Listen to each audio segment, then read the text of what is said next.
As I mentioned in my take, that political correctness can actually cause mental illness, and in fact, it's it's happened to me. So, let me ask you about political correctness. We talked about it before we started taping, and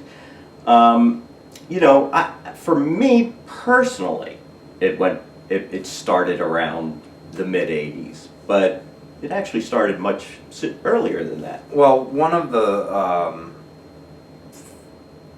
people that know me will tell you a few things about me, and one of those things is that they will tell you that I am a politically incorrect person. Since the election has started, I can't tell you how many times people have referred to me as Donald Trump. I don't take that as an insult, though, because I do see the similarities. I just have a little bit better control than he does. I've proven it this last week.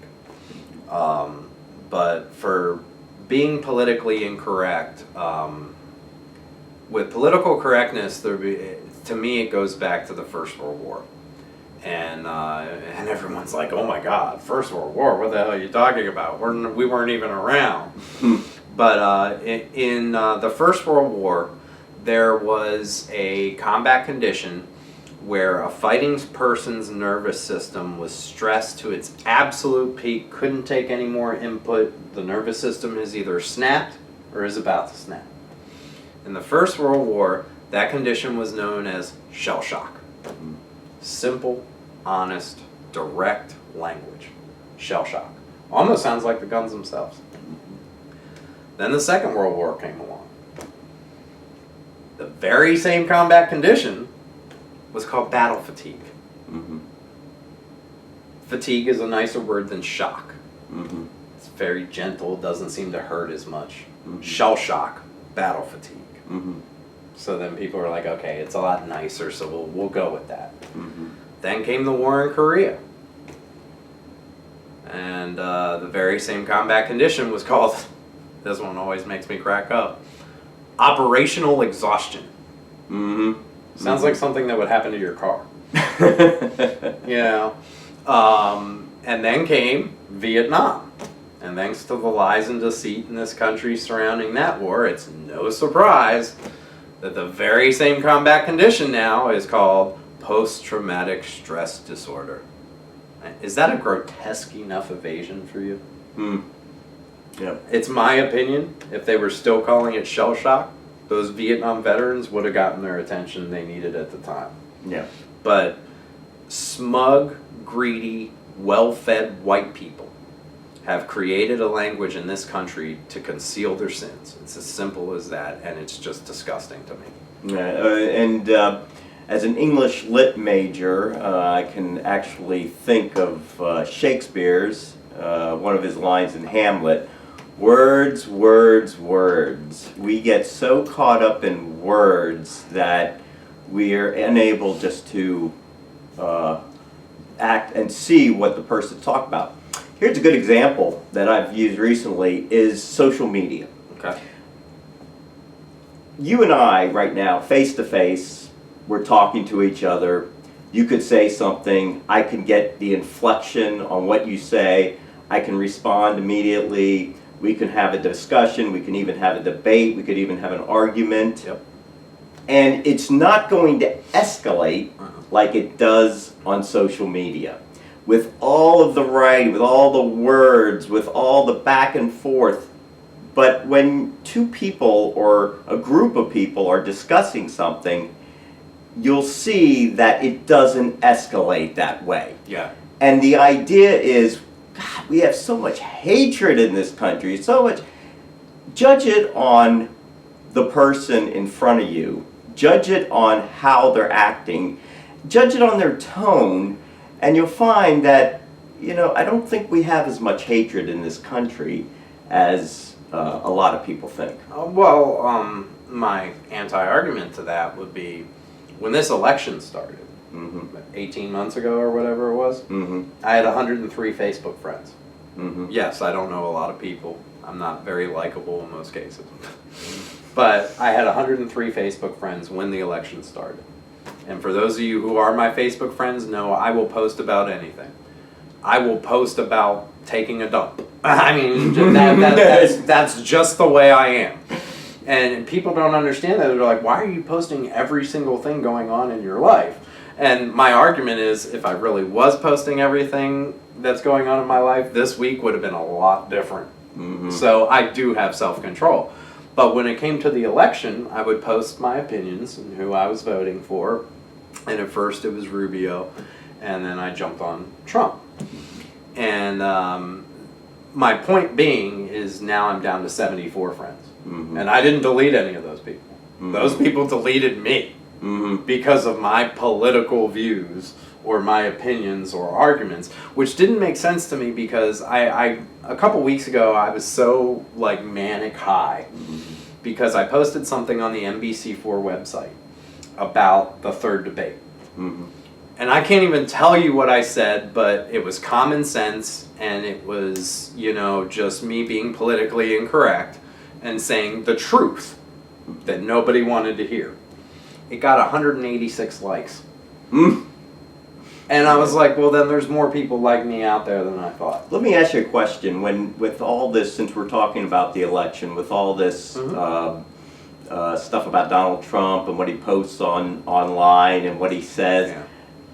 is it that like I said, people don't have as much a sense of humor anymore? That let's just look at this and say, is he just really just? Do people do people who like Donald Trump say this guy is just?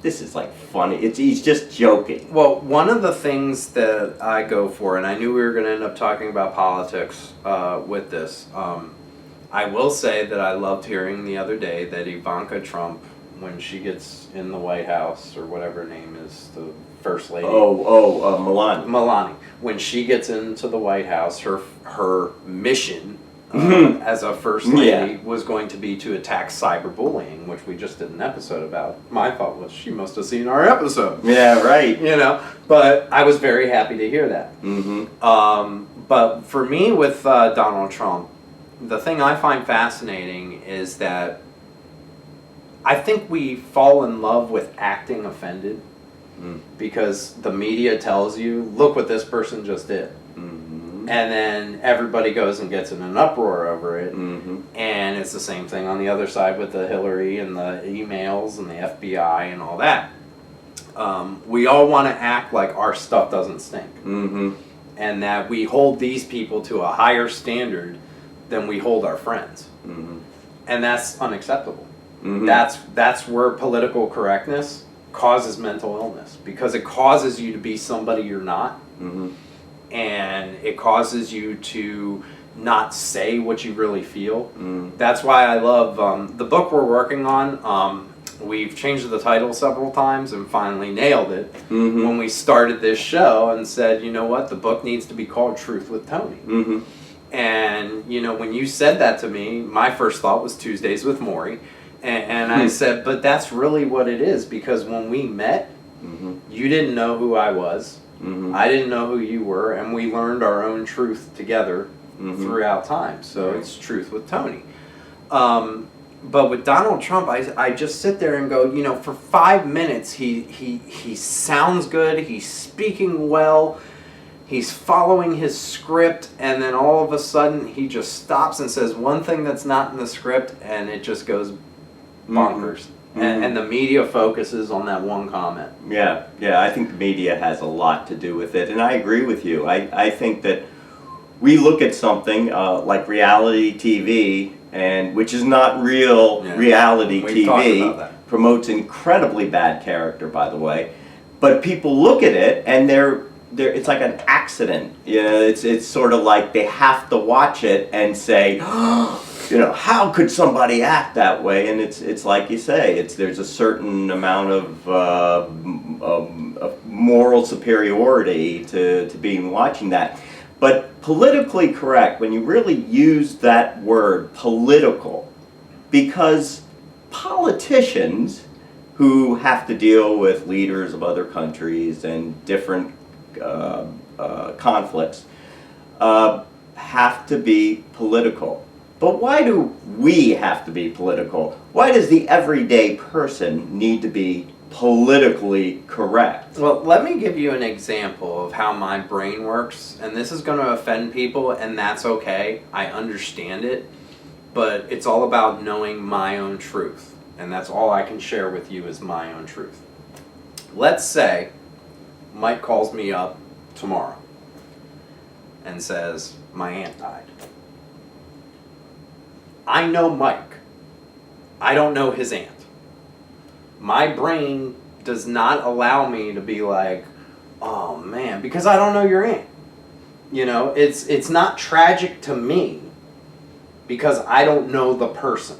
Mm-hmm. Okay? I know you, mm-hmm. and I may say, well, are you doing okay? Mm-hmm. And, you know, I've always said at funerals, when someone comes up to you and says, if there's anything I can do, you know, I've always told people, call them on their shit. Mm-hmm. Be like, you know, I need some weed work done in my house. I need, you know, mm-hmm. that kind of stuff. And people say I'm insensitive because when someone comes to me and says so-and-so died, especially if I don't know them, if I've never met them, I have no feeling about it. Mm-hmm. And it makes me appear to be cold mm-hmm. and insensitive. I'm not being cold and insensitive. I need to actually know the person for it to affect me. Mm-hmm. I accept that about myself. I understand that. And I think my friends need to understand that too. I'm not trying to be an insensitive jackass. I'm telling you the way my brain works. And I want to communicate that to people. It's just like I told you before. As my best friend, there's certain things you need to know about me. Mm-hmm. You know? And I also believe that if you have a friendship or a relationship where the person isn't annoying from time to time, mm-hmm. then it's not a genuine thing because we're not always going to like each other. Mm-hmm. We're going to have issues. We're going to have disagreements.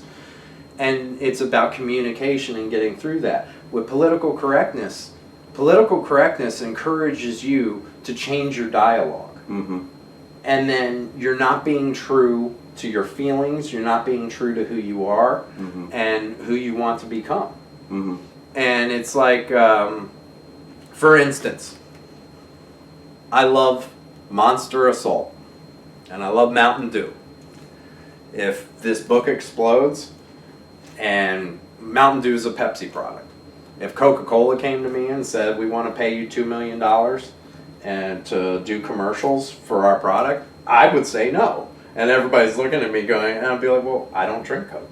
Mm. And I don't want to promote the fact that I drink Coke because I hate Coca-Cola. Well, I like Diet Coke, so I'll be the one to promote that. Right, but my point is that I'm not going to sacrifice my feelings to be politically correct and say, you know, okay, I'll take $2 million and promote a product that I don't even use myself. Right. And again, that's where I'll sit there and say, now, if Monster or Pepsi come to me, I'll be like, hell yeah, I'm on board because I do those things. Well, you're like the Bradys and the Brady Bunch. Do you remember that episode? Yes. Where they didn't use the detergent, but they had to check it first. Right. Yeah. But my original point with the death thing, I thought about the other day, and I wanted to bring it up on the show, not just to show you that I'm a human being that has weaknesses and problems, but to show you that something that I feel or deal with, it's not to hurt the other person. Mm-hmm. It's just, please, by all means, if you're a friend of mine, tell me the person died, but don't get upset that I don't have the reaction that you want. Yeah. Let's mention a hot topic when it comes to political correctness. Racism. Mm-hmm. Prejudice. You know, there is... Bernie Sanders was talking to a group in North Carolina when they were doing the running in the primaries, and an African American woman stood up, and she said to him, "What?" He goes, African American. She goes, "Why don't you say black?" Well, under the political correctness rules, African American is a way of saying, with respect to black people, today's word is African American. But if an African American person is telling you to say black, well, first of all, he said black, but then it's like, well, do I say black or do I say African American? And what it really comes down to when we start talking about this is, who are you talking to? Now, if you're talking to a large group of people and you don't know who's going to be offended by what, well then I would lean towards saying the most respectful thing. If you're then it becomes individual. If you're talking to a friend, like, you and I could talk to each other and basically say whatever's on our mind because we're friends. But if you're talking to somebody you don't know, then you don't know if certain things are going to offend or not. So it almost becomes an individual situation. One of the things you know about me from spending so much time with me, my wife knows this too, my family knows this. Yes, I'm a white guy, and yes, I use the N-word constantly. Okay? Yeah, and I can't use that word at all. It's not towards anybody. Right. It's a word that's in my vocabulary, and I use it to describe ignorant people. And that's the exact way it was back in the 80s when I was growing up. That word was used just to define and describe ignorant people. Yeah. At least in the world I was living in. So that's right. It became part of my vocabulary, and it has stayed part of my vocabulary. A lot of the emails I send you but about you wouldn't go to a black person and not. say that. Absolutely of course not. 100% no. Exactly. But I still use it in my daily vocabulary, and people say that makes me part of the problem. I don't think so. It would make me part of the problem if I was using it towards those people. And that's not what I'm doing. And Randall Kennedy wrote a book with that word, and the book itself, because it had that word, was ostracized or was criticized. And I read that book, and really it was a book that just tried to explain the history of the word and what it meant and in today's vernacular. And this is part of political correctness that makes us kind of stupid for not having a discourse and not being able to become more educated so that we can not worry about those kind of words. Kind of what Lenny Bruce said a long time ago, that if we don't worry so much about the words, maybe some kids won't come home crying when they're called those. But this is I want to get back to the political correctness. Sure. And my final point in this segment. They're only words. Right. Okay. One of my favorite comedians does a bit where for 10 minutes says every racial slur for every race in this country. Starts with white people, and he ends with Italians. And when he finishes with the last word, he says, there is nothing wrong with those words in and of themselves. It's the racist asshole who's using it that you ought to be concerned about. It's the context. So if I was going to certain people using that language, then yes. I'm not using that language in front of that specific group of people. I'm using that language as part of my daily life, but I'm aware of my surroundings. I don't use it, you know. The last time I did use it, I ended up waking up with like 75 stitches, you know, when I did use it towards the person it was intended to. But they're only words. Right. And with political correctness, one of the things that we do is we've created such a sensitive society trying to be politically correct that no one can handle the truth anymore. Yeah. Absolutely no one. Yeah. Because if we were living in a country, and this is just an opinion, but it's one I strongly believe, if we were living in a country where people could handle the truth, there I go being Tom Cruise, but if you could handle the truth in this country, Jack Nicholson, Donald Trump would win by a landslide this coming Tuesday. It's true. He would win by a landslide if you could handle the truth in this country. But we like our bullshit. Let me make 2 points to conclude on this. First of all, the first point is that I've had this discussion, and now we don't even know the difference between racism and prejudice. Yeah. Racism, to me, is when you hate a group of people. It's arguable that racism is a mental illness, and Dr. Alvin Persant wanted to put that in the DSM manual as racism as a mental illness. To hate a group of people is not sane, is not rational. Okay. Prejudice is a little bit different, and it's much more difficult to overcome prejudice. And here's my example. I'm Jewish. And one time in Starbucks, I heard this person whispering to somebody else, "Oh, that Jewish person was da-da-da-da-da-da." To me, that's almost, it's prejudice, but it's almost racist. There was another situation where I told someone I'm Jewish, and they said, "Oh, you're Jewish! Oh, I have a bunch of Jewish friends! Oh, wow! Oh, do you celebrate Passover?" And that was just like irritating. I mean, I just want to be treated just like a regular person. To show I can be a little different in my thinking, do you remember the first thing I asked you when you told me you were Jewish? Yeah, you said, did you grow up with those values, or? I said, did you make your own decision Right. on that, or did you just go along with what your parents were because they were who you were? Well, and that goes along with being politically correct. Did you form your own opinion, or did you just say, okay, my parents are Jewish, so I'm Jewish? Well, technically, by religious standards, I am Jewish because my parents are Jewish, but did I grow up with organized religion, and was I under the influence of organized religion? Yes. So the whole point to me, though, is that, and this is where we have a strong disagreement with this, and I think we should end the segment right here. Okay. But we have a strong disagreement on racism being a mental illness. Right. I don't think it is. And in this country, if you open up the doors to racism being a mental illness and being in the DSM manual, well, thanks to Bill Clinton, you'd have every racist motherfucker on this planet applying for disability. Because of the Americans with Disabilities Act, racism would fall under that, and you'd be causing a whole shitstorm. And so I think that it's not appropriate to have it diagnosed as a mental illness. And I also, my personal opinion, the reason it's not a mental illness in my eyes, you can't train yourself to not be racist if you are a racist. And with mental illness, I'm going to die mentally ill, okay?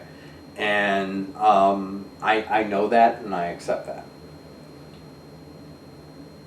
When somebody, look at an addict or an alcoholic who gets sober, they start living a new lifestyle. So now they're, not,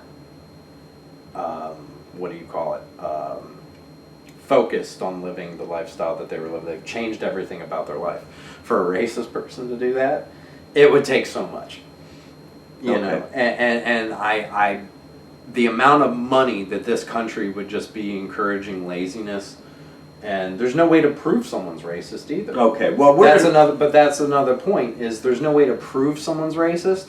So how am I supposed to make a decision whether this person is really racist or not to get disability? So again, your argument... Well, my argument is that people hate somebody for being a different. Hate. Right. I'm not saying they treat them differently. That's more like prejudice. Right. I'm talking about hate somebody. Yeah, but, and I think that anger manifested to a group of people is a mental illness. Yes. I just don't think you can do that, because if you're going to set a platform up and say racism is a mental illness, the shitstorm you're going to create in this country financially. Because you're all about finances. Right. And the shitstorm you create financially is the end of America. Well, I agree with you in that respect, and maybe that's the reason why homosexuality is no longer on the DSM. They did. And you know why they took that out? Well, part of the reason is but part of the reason is they had homosexuals of course. On the psychiatric board absolutely, but it was who pressured to take that out. It was money. It was money. Yeah. And because, I could just be like, okay, well, I'm gay, so I'm disabled, so now I don't have to go to work because I'm gay. And that's not right. It makes a lot of sense. There's already enough people abusing the system, from food stamps to everything else. These people that have kid after kid to get a bigger welfare check. Each kid, their welfare check goes up $700, and that's why you have these families living in the inner cities, which are mostly single women, and they have like 9 kids. That's so politically incorrect for you to say that. Well, it's true. Now you're talking like a Republican. But that's my point, and I'd like to send a special thank you to Tommy Sotomayor for making me see that. He has his own YouTube show, and I would like to promote it here. He's an African American. He hates black people. He wants to promote a better living society, and he's trying to teach black people. He's saying, I don't want you to go out there and be ghetto and have your pants down around your ankles and stuff. I want you to act like a human being. Okay. So he's trying to do something about that. But again, you say he hates black people. No, he doesn't hate all black Correct. people. Correct. Okay. Well, this has been a pretty good segment. Coming up next, as if we haven't had enough of it, it's Truth with Tony.